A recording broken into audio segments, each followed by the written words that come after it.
19 अप्रैल 2023 इस दिन का इंतजार हो रहा था। जम्मू एंड कश्मीर की यूथ बड़ी बेसब्री से इस बात की उम्मीद कर रही थी कि जो केस है हेयर किया जाएगा। और केस का इंट्रोडक्शन तो मुझे लगता है कि जरूरी नहीं है।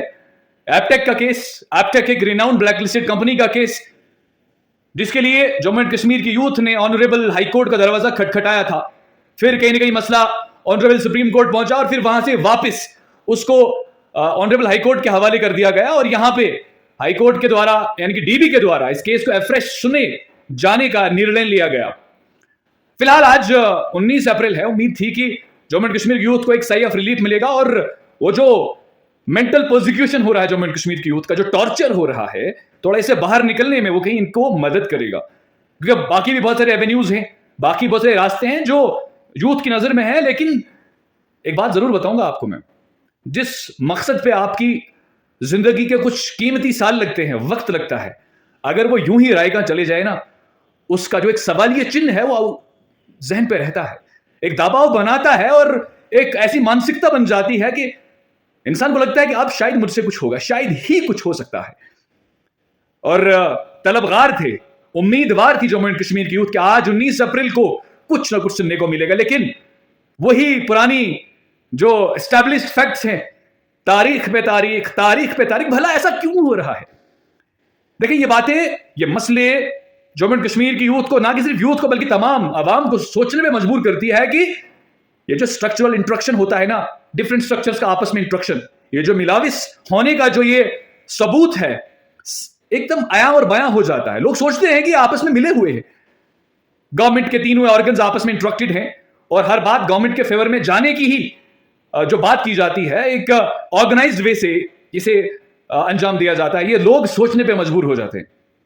जुडिशरी जब तक ना सोचे कि वो इंडिया, देखें हमारे ऑनरेबल जो चीफ जस्टिस है इंडिया के चंद्रचूड़ सर, उन्होंने कितना प्यारा स्टेटमेंट दिया है और कहा है कि कभी भी ये पॉलिटिकल इन्फ्लुएंस को नहीं देखा जाएगा कोर्ट्स के अंदर।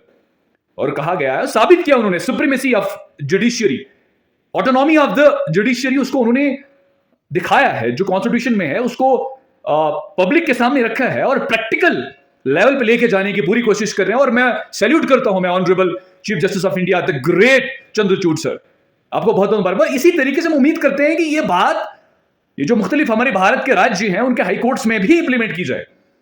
इतना बड़ा नाजुक मुद्दा है, लाखों घर तबाह और बर्बाद हो रहे हैं इसलिए कि उनके बच्चे तबाह हो रहे हैं, मां बाप टेंशन में है, औलाद टेंशन में है, अनएम्प्लॉयमेंट पीक पे है। और यहां पे इस तरीके से इतना बड़ा केस है ये एपटेक वाला, जिसमें लाखों जिंदगियां जो है स्टेक पे हैं।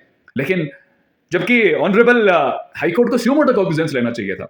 और वो जो कहते हैं ना, वो जुडिशियल एक्टिविज्म, अपने जो भी इनके पास है, in the interest of public, किसके लिए इंस्टीट्यूशंस बनाए गए? लोगों के लिए, लोगों को इंसाफ देने के लिए। लेकिन अगर आपकी जो डिलेड, जो आपका टैक्टिक्स है, इससे तो बर्बादी हो रही है।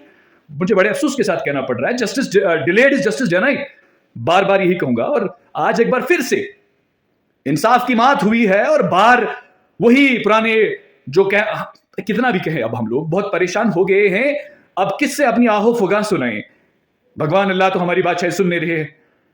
कोशिश तो हमने की, उनसे भी प्रार्थना की, लेकिन नहीं।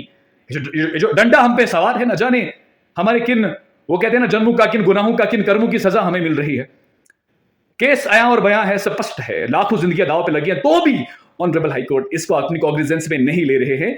बड़े अफसोस की बात है, जबकि नंबर 1 पे प्रायोरिटी बेसिस पे ये केस बनता है। लेकिन नहीं, इसको हल नहीं किया जाएगा क्योंकि लटक रही है यूथ, नाइंसाफी का शिकार हो रही है यूथ।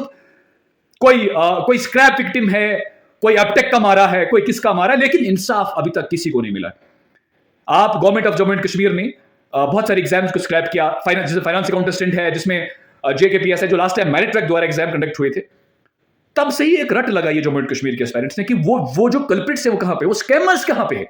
और तो और वो जेकेएस ऑफिसर्स, वो सेक्शन ऑफिसर्स जिनके नाम सुना था, चार्जशीट कटा है, जिनको एक्यूज लिस्ट में डाला था सीबीआई ने, वो कहां पे है?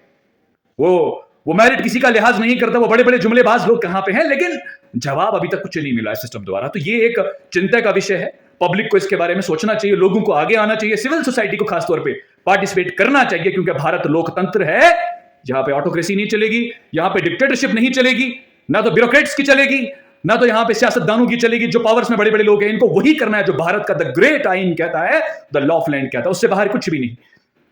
लेकिन बड़े अफसोस के साथ कहना पड़ रहा है कि यहां की यूथ सिसक रही है, तड़प रही है, लेकिन रेस्क्यू के लिए कोई नहीं आ रहा है और ऑनरेबल जुडिशियरी भी इतना डिले कर रही है। वजह क्या है, इसका रीजन क्या है? फिलहाल दोस्तों आज के लिए इतना ही है। अब 27 अप्रैल के लिए मसला लटका दिया गया है। उम्मीद करेंगे 27 अप्रैल को कुछ खास देखने को मिले, लेकिन मुझे लग रहा है जिस तरीके की टेक्निक्स अब नहीं जा रही हैं, ये रद्द अमल मुझे सही नहीं लग रहा। ये बर्बादी की तरफ लेके जा रहा है, तबाही की तरफ लेके जा रहा है। फिलहाल दोस्तों आज के लिए इतना ही, मिलेगा आगे नई बात। तब तक के लिए जय हिंद, जय भारत।